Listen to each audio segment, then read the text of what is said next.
Imagine holding a penny in your hand. Not just any penny, a tiny copper disc, worn smooth by a century and a half of time. A coin no bigger than your thumbnail that has outlasted the people who made it, the people who spent it, and the era that gave birth to it. Now imagine that this penny, this 1-cent piece, is worth more than a brand new car. That is the 1877 Indian head cent. And today, we're going to tell you everything about it. We're talking about one of the most coveted coins in all of American history. A coin that collectors spend decades hunting for.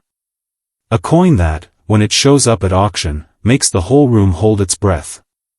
But here's the thing, the 1877 Indian head cent wasn't supposed to be special.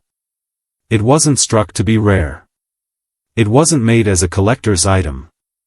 It was just a penny. Made in a hard year, in a struggling country, by workers who had no idea they were creating something legendary. So how did a 1-cent coin from 1877 become the king of Indian cents? What was happening in America that year? Who made it, who spent it, and why are there so few left? And if you think you might have one, how do you know it's real? Buckle up. We've got a lot of ground to cover.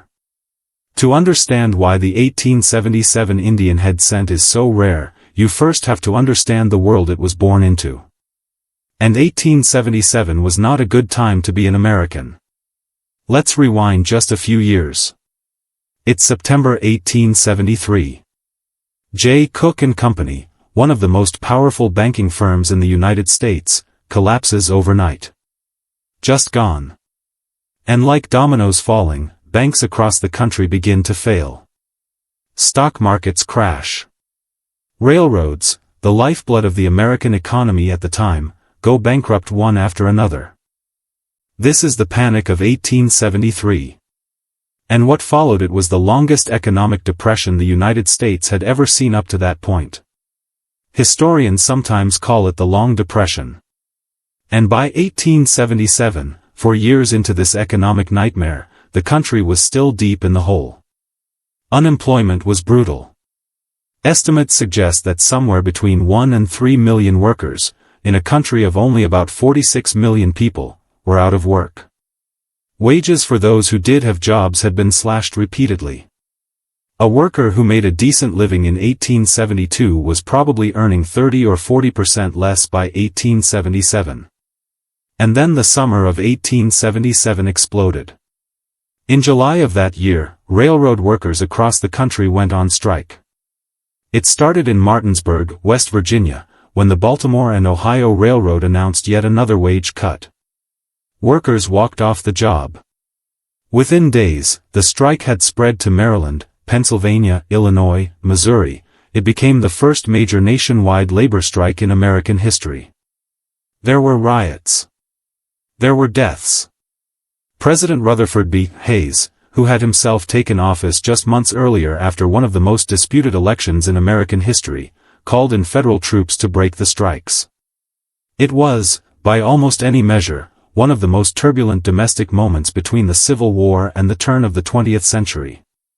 And if all of that wasn't enough, 1877 also marked the official end of Reconstruction, the period after the Civil War when the federal government had maintained a military presence in the South to protect the rights of newly freed Black Americans. With the Compromise of 1877, federal troops were withdrawn from the South. The promises of Reconstruction were quietly abandoned. Jim Crow laws began to take hold. It was a moment of enormous political consequence, and it would shape American society for generations to come. This is the world the 1877 Indian head cent came from. Not a triumphant America, not a booming America, a tired, broke, divided America, scraping itself back together one day at a time. Everything, actually. When the economy collapses, people stop spending. When people stop spending, businesses stop needing small change. When businesses stop needing small change, the government stops making it. The United States Mint responded to the economic depression by dramatically reducing production of cents. Why press millions of pennies that nobody needs? Why spend money, literally, on money that isn't going to circulate?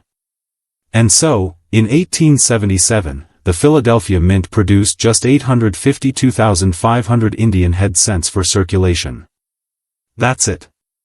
Less than 1 million coins for a country of tens of millions of people. Compare that to just a few years earlier, in 1869, the Mint had struck nearly 7 million Indian head cents. In 1880, production would bounce back to nearly 38 million. But in 1877? Just 852,500. That number, barely over 850,000 coins, is the entire reason we're making this documentary. Before we go any deeper into the 1877 specifically, let's take a step back and talk about the Indian head cent as a series. Because to appreciate the 1877, you need to understand the coin it belongs to. The Indian head cent was designed by James Barton Longacre, the chief engraver of the United States Mint.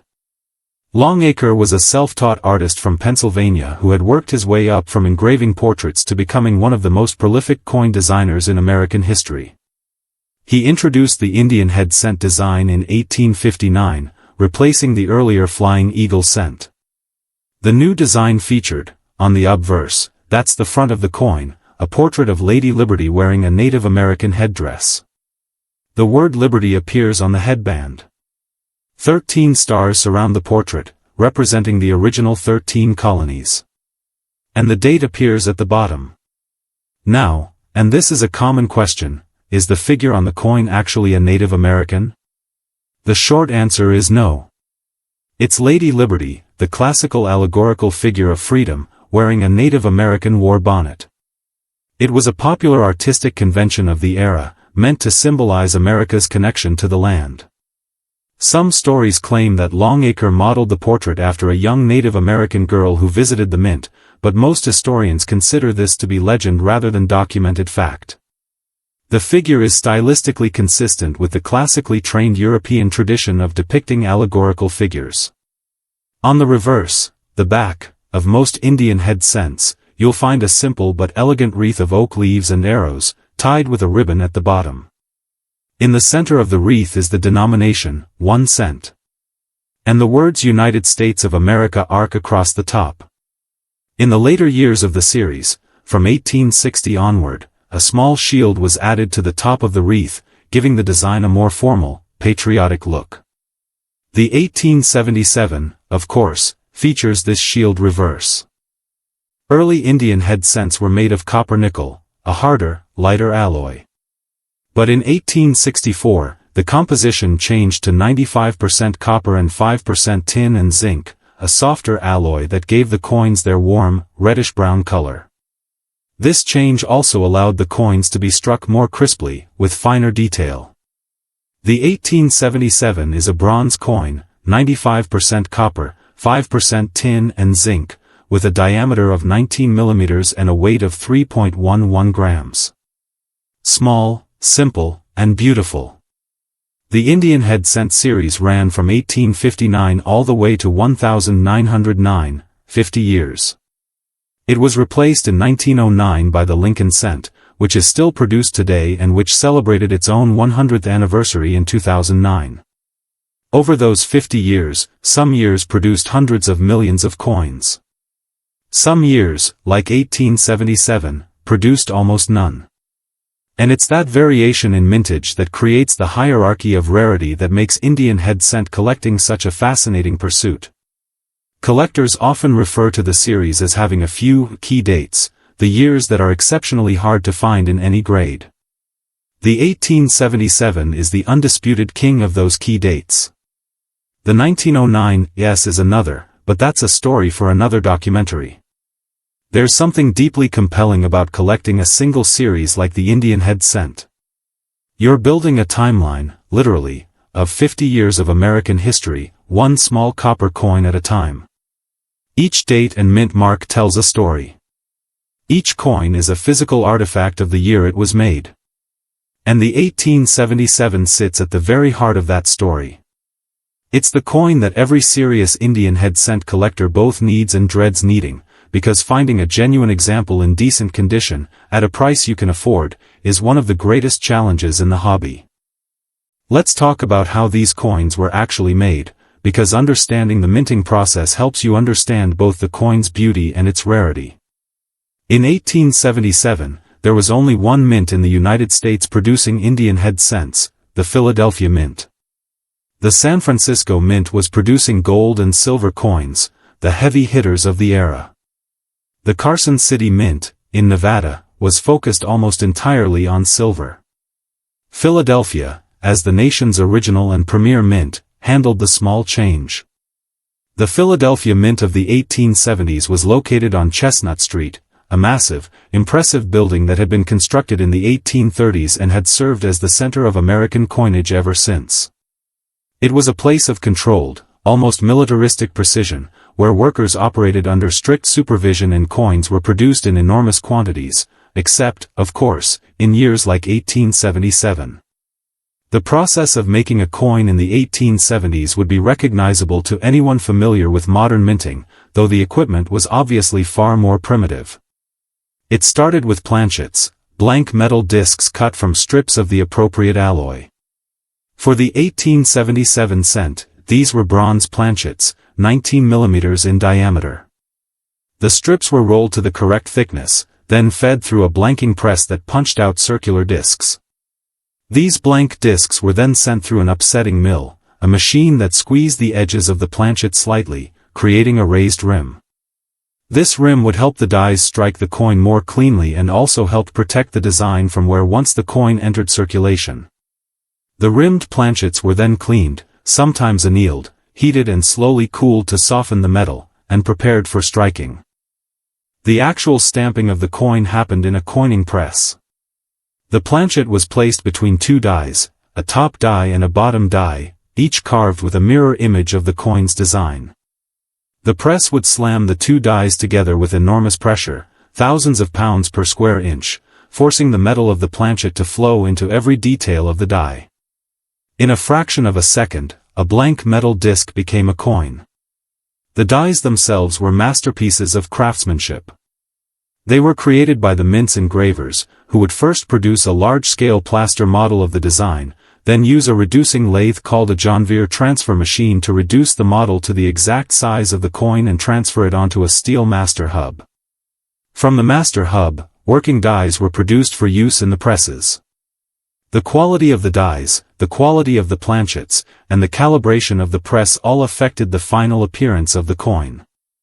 A well-struck coin, one where the press was properly adjusted and the dies were fresh, showed crisp, sharp detail.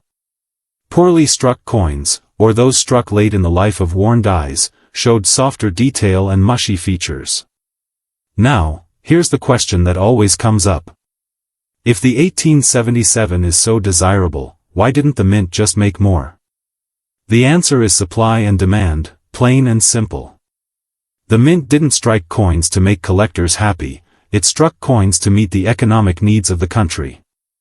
In 1877, with the economy still deeply depressed, businesses weren't asking for pennies. Banks weren't ordering them. The demand simply wasn't there. And so, the presses ran for cents in 1877, far less than they had in previous years, and far less than they would in the years to come. The result was a mintage of just 852,500 business strike coins. Plus, there were proof coins, specially made examples struck on polished planchets for collectors. The mint sold proof sets to collectors each year, and the 1877 proof mintage is estimated at around 900 coins. These proofs, produced with care and precision, are even more stunning than the business strikes, and are priced accordingly. Of those 852,500 business strikes, the vast majority went into circulation and were simply used up. Coins circulate. They get spent, handled, lost down drains, dropped in mud, tucked into piggy banks and forgotten, melted down, worn smooth by 1,000 passing hands. The attrition rate for circulated coins over 150 years is staggering. Most numismatists estimate that only a small fraction of the original mintage survives today in any collectible condition, and a vanishingly small number exist in mint state, meaning they never circulated at all. Some estimates put the total surviving population of 1877 cents in all grades at fewer than 50,000 coins. In mint state, meaning grades of MS 60 or higher, the number may be only a few hundred across the entire country. That scarcity is what drives the market. And that market is extraordinary. Alright. Let's talk money. Because when people find out an 1877 penny can be worth thousands of dollars, their eyes go wide. So let's break down exactly what drives the value of this coin, and what you can realistically expect to pay for one. First, a quick primer on coin grading, because grade drives value more than almost anything else. Coins are graded on a scale from 1 to 70, known as the Sheldon scale, named after numismatist William Sheldon who developed it in the 1940s. A grade of 1, abbreviated P1 for poor, means the coin is barely identifiable. A grade of 70, the theoretical maximum, represents a perfectly struck, perfectly preserved coin with no imperfections visible even under magnification. For Indian head cents, collectors use terms like good, very good, fine, very fine, extremely fine, about uncirculated, and the various mint state grades from MS 60 through MS 70. A coin that circulated heavily, passed through many hands, used as everyday change, will typically grade in the good to fine range. You'll see the design, you'll recognize the date, but the details will be worn smooth. A coin that saw lighter circulation might grade very fine or extremely fine, with more detail preserved. And a coin that never circulated, pulled from a mint bag and saved immediately, might grade mint state. So what is an 1877 Indian head cent actually worth today? In good for one of the lowest collectible grades, a genuine 1877 cent typically sells for somewhere in the range of $700 to $1,000. The coin is worn, the details are soft, the date is clear but little else is crisp. Still, for a penny, that's remarkable. In very fine, a nicer circulated example with more detail preserved, you're looking at roughly $1,800 to $2,500. In extremely fine, where the high points show only slight wear and the design is still crisp and clear, prices rise to $3,000 to $4,500 or more. In about uncirculated condition, just a hint of wear on the very highest points, an 1877 cent can command $5,000 to $8,000. And in genuine mint state? The numbers get serious. An MS 63 example, a solid uncirculated coin with some minor marks from the original mint bag, might sell for $15,000 to $25,000. An MS 65, truly gem quality, beautiful luster, virtually no contact marks, can fetch $40,000, $50,000, or more at major auctions. And then there are the proof coins. A proof 1877 cent in PR 65, the gem-proof grade? You're potentially looking at $20,000 to $40,000 or more, depending on eye appeal and certification. Supply and demand, always. But it's more nuanced than that. Rarity is the foundation, we know there aren't many of them. But rarity alone doesn't guarantee value. What makes the 1877 particularly powerful in the market is that it sits at the intersection of rarity and popularity. There are some coins that are technically rarer than the 1877, experimental coins, pattern coins, coins of which only a handful exist, but they're known only to specialists. The 1877, by contrast, is famous. Every serious collector wants one. Every beginner who learns about the series immediately wants to know about the 1877. That combination, well-known, genuinely rare, and broadly desirable, is the formula for sustained high prices. The market for Indian head cents in general has been strong for decades. The coins are old enough to have genuine historical significance, they're small and easy to store, and the series is completable, meaning a dedicated collector can actually build a full set, even if the 1877 makes that a serious financial and logistical challenge. Over the years, exceptional examples of the 1877 Indian head cent have set remarkable records at auction.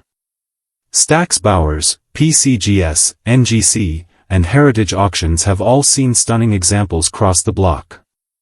High-grade mint state pieces, particularly those with original red or red-brown luster, generate intense bidding competition when they come to market. What's notable is that even in economic downturns, top-quality key-date coins have proven remarkably resilient.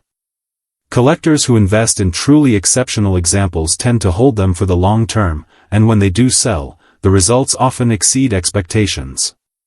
This is the question everyone asks, and it's worth addressing carefully. Rare coins are not stock certificates. They're not liquid like a savings account. Buying a coin in the hope of selling it for a quick profit is a risky strategy. Dealer margins, auction fees, and market timing all work against the short-term speculator.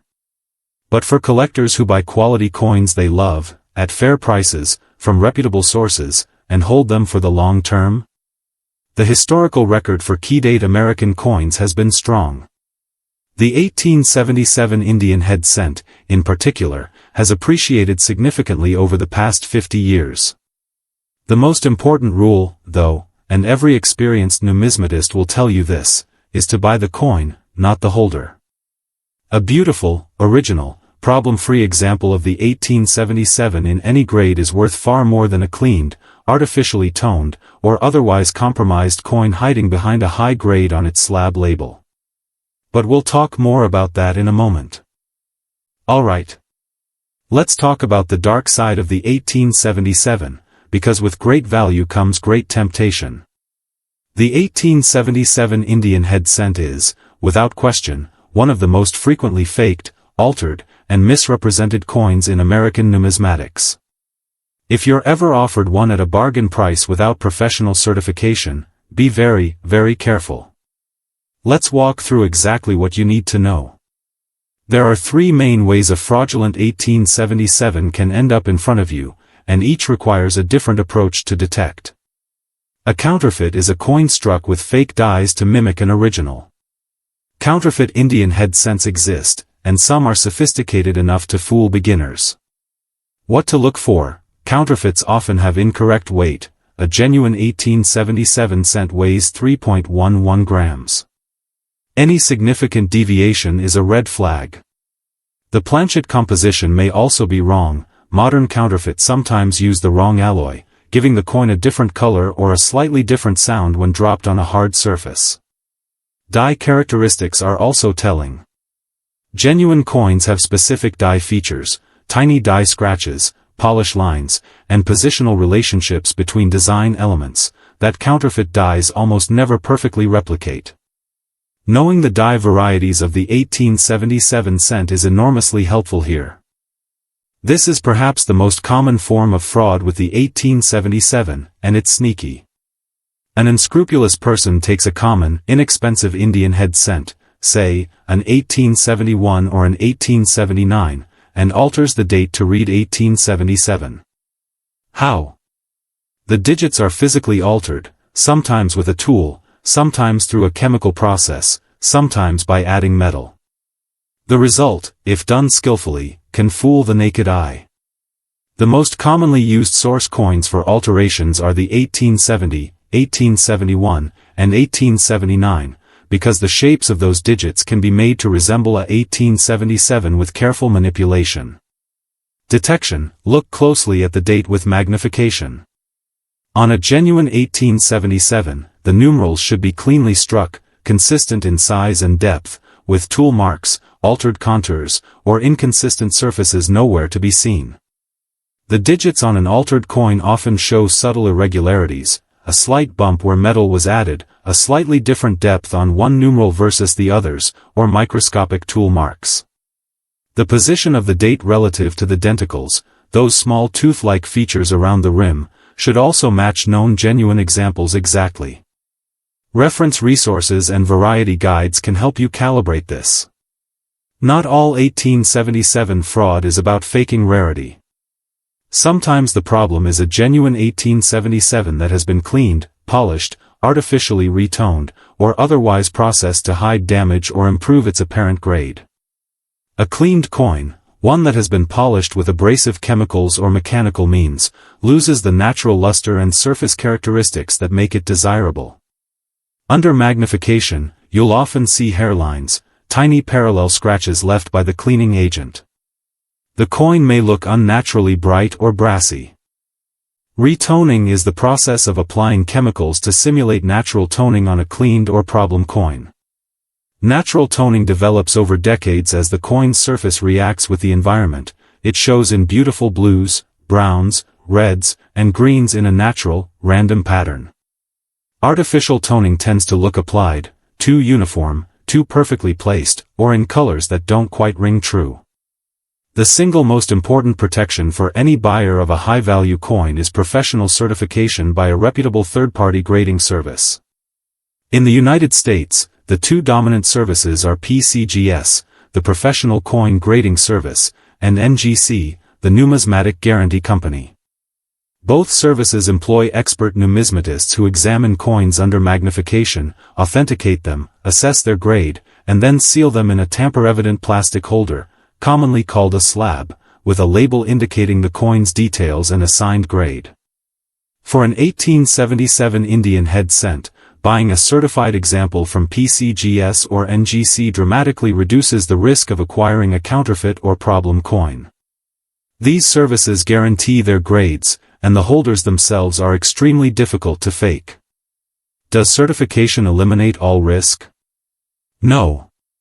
Occasionally, a problem coin slips through any grading service. And the holder itself can be tampered with in sophisticated ways. But for the typical buyer, a PCGS or NGC certified 1877 cent is enormously safer than a raw, uncertified coin. If you're spending $800 or more on what someone tells you is an 1877 Indian head cent, and you might be spending much, much more, please buy it certified. The small cost of professional grading is insignificant compared to the cost of buying a fake. Beyond certification, do your homework. Buy from established, reputable dealers. Use the resources of the American Numismatic Association. Study the coin before you buy. Join a coin club. Talk to experienced collectors.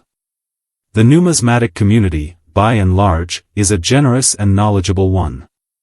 Experienced collectors are often happy to help a newcomer assess a potential purchase. Take advantage of that goodwill. And remember, if a deal seems too good to be true, it almost certainly is. Every great coin has its great stories, and the 1877 Indian head cent has more than its share. Over the decades, some of the most legendary American coin collections have featured extraordinary examples of the 1877. The Louis Eliasberg collection, considered by many to be the greatest collection of American coins ever assembled, included a stunning example. Eliasberg was the only collector in history to assemble a complete collection of every date and mint mark of United States coins, and his 1877 was, predictably, exceptional. The D. Brent Pogue collection, sold by Stax Bowers in a series of landmark auctions beginning in 2015, featured magnificent early American coins and set numerous records. While the Pogue sale focused more on early American coinage, it underscored the kind of passion and serious money that flows through the rare coin market. And then there are the stories that happen at a smaller scale, the flea market find, the estate sale discovery, the attic box that turns out to contain something extraordinary. Every once in a while, a story emerges of someone finding an 1877 cent in a jar of old coins, or in a grandfather's desk drawer. These stories capture the imagination of the entire numismatic world, because they remind us that history is everywhere, hiding in plain sight, and that a small copper coin can carry an enormous story. The possibility of discovery, however remote, is part of what makes coin collecting so enduringly compelling. You never quite know what you might find. We started this documentary with a simple image, a penny in your hand. But hopefully by now, you can see that the 1877 Indian head cent is anything but simple. It's a coin born from economic crisis, shaped by the hands of skilled craftsmen in a grand old building on a Philadelphia street, worn smooth by the daily lives of ordinary Americans struggling through one of the hardest decades in the nation's history. It survived railroads and riots. It survived the end of Reconstruction and the beginning of the Gilded Age. It survived the Spanish-American War, 2 world wars, the Great Depression, and the rise of the digital economy. It outlasted the people who made it, and most of the people who spent it. And today, 148 years after it left the mint, it sits in a collector's album, or a climate-controlled vault, or maybe a jam jar on someone's shelf, still carrying that portrait of liberty, still wearing its Native American headdress, still quietly representing one of the hardest years in American history. That's the power of a coin. That's the power of the 1877 Indian head cent. It's not just a penny. It never was. Thank you for watching. If you enjoyed this documentary, please like and subscribe for more deep dives into the world of rare coins and American history. Drop a comment below. Do you collect Indian head cents? Have you ever held a genuine 1877? We'd love to hear your story. You've been watching Coin Legacy. If you enjoyed this journey through history, subscribe for more stories from the coins that changed the world.